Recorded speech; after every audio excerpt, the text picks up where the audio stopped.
कार्यक्रम आप लोगों को बतलाया जा रहा है Rajasthan state AIDS control society स्वास्थ्य विभाग जयपुर द्वारा।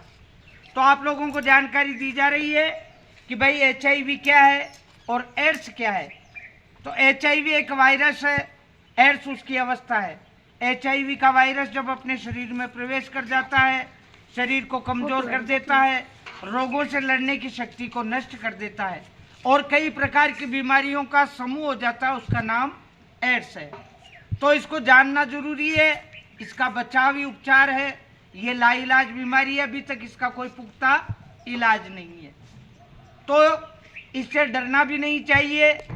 और ये किन कारणों से फैलता है तो उन कारणों को जानना जरूरी है, उनका पालन करना जरूरी है। ये 4 कारणों से फैलता है। तो पहला कारण है संक्रमित खून के द्वारा। तो जब भी अपने को किसी के भी खून चढ़ाने की आवश्यकता पड़ जाती है, जैसे प्रसव के समय में माता बहनों के प्रसव होता हुआ हो, तो उस समय भी अपने को खून की आवश्यकता पड़ जाती है। अकस्मात दुर्घटना घट जाती है तो उस समय भी अपने को खून की आवश्यकता पड़ जाती है। और जैसे किसी का हार्ट का ऑपरेशन है या और कोई ऑपरेशन होता हुआ हो तो उस समय भी खून की आवश्यकता पड़ जाती है। तो अपने को ध्यान रखना चाहिए उस समय खून कहाँ से लेना चाहिए। खून लेना चाहिए ब्लड बैंक से। HIV की जांच किया हुआ लाइसेंस शुदा ब्लड ही काम में लेना चाहिए। हो सकता है आपने जैसे ब्लड बैंक दूसरा है, दूसरे ब्लड बैंक से लिया, हो सकता है उसमें वो लाइसेंस शुदा ब्लड नहीं मिलता है, तो उस खून को दूसरे आदमी के चढ़ाएंगे, उसके भी वो बीमारी हो जाएगी। हाँ भाई।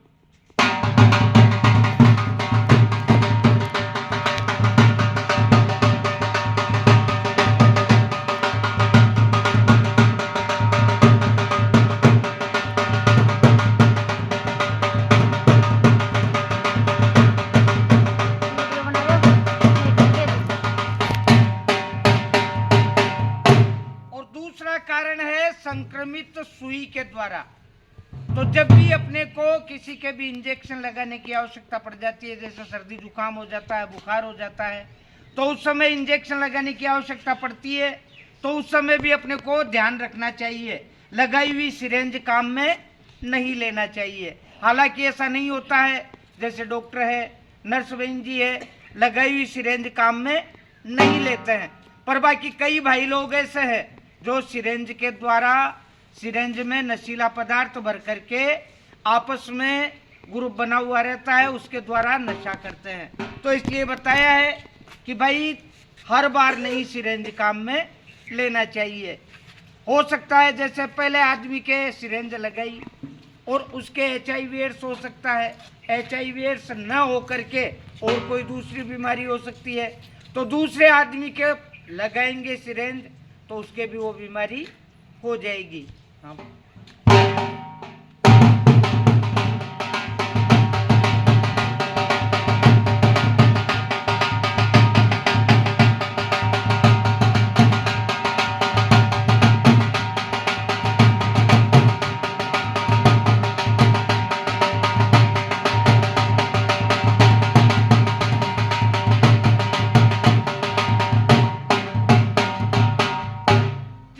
कारण है गर्भवती माता के होने वाले बच्चे से। तो गर्भवती माता के होने वाले बच्चे से कैसे हो सकता है? देखिए, जैसे पिता के है तो माता के होगा, और माता के है तो जो होने वाला बच्चा है उसके भी अवश्य होगा।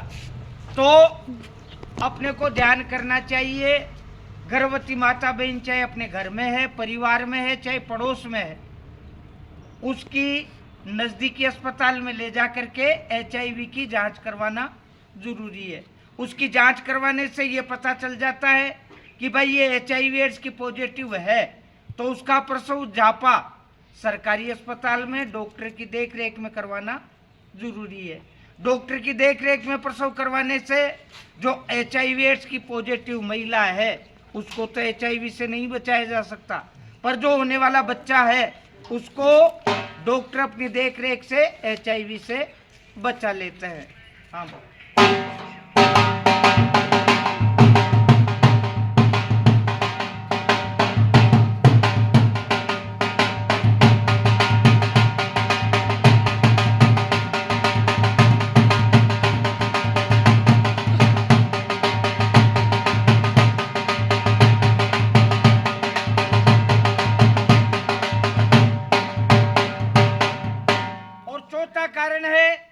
अपने जीवन साथी के साथ में वफादार रहना चाहिए, जीवन साथी के साथ में किसी प्रकार की दगाबाजी नहीं करना चाहिए, क्योंकि सावधानी हटी और दुर्घटना घटी।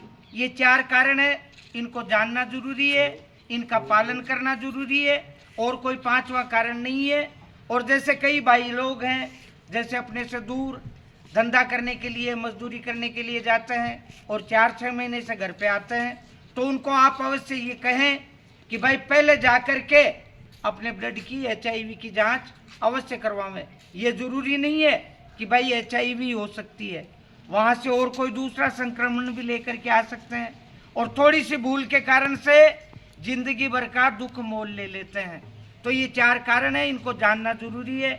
और ये बीमारी लाइलाज बीमारी, अभी तक इसका कोई पुख्ता इलाज नहीं है, छुआछूत वाली नहीं है, भेदभाव वाली नहीं है, लांछन वाली बीमारी नहीं है। हाथ मिलाने से, गले मिलने से, उसके कपड़े पहनने से, एक शौचालय का प्रयोग करने से, एक बिस्तर का प्रयोग करने से, उसके साथ भोजन करने से ये बीमारी नहीं होती है। आपस में खून का मेल होता है तब जाकर के ये बीमारी हो जाती है। और कई भाई लोग हैं, उनको पता तो रहता है कि भाई वहाँ पर अपने भूल की थी, पर वो शंका के मारे जांच करवाने के लिए नहीं जाते हैं। जांच करवाने के लिए जाएंगे और हो सकता है HIV पाई जाएगी, तो गांव में गांव वाले क्या कहेंगे, परिवार वाले क्या कहेंगे, इसलिए वो शंका के मारे जांच करवाने के लिए नहीं जाते हैं। उस जांच को गोपनीय रखा जाता है, किसी को बताया नहीं जाता है। या तो जिसके HIV पाई जाती है उसको पता रहता है, या फिर डॉक्टर को पता रहता है। और ज़्यादा HIV के बारे में जानकारी प्राप्त करने के लिए हमारे हेल्पलाइन नंबर है 1097 यानी 1097। इसके ऊपर आप 24 घंटे कभी भी बात कर सकते हैं और HIV के बारे में पूरी जानकारी प्राप्त कर सकते हैं। धन्यवाद। जय हिंद।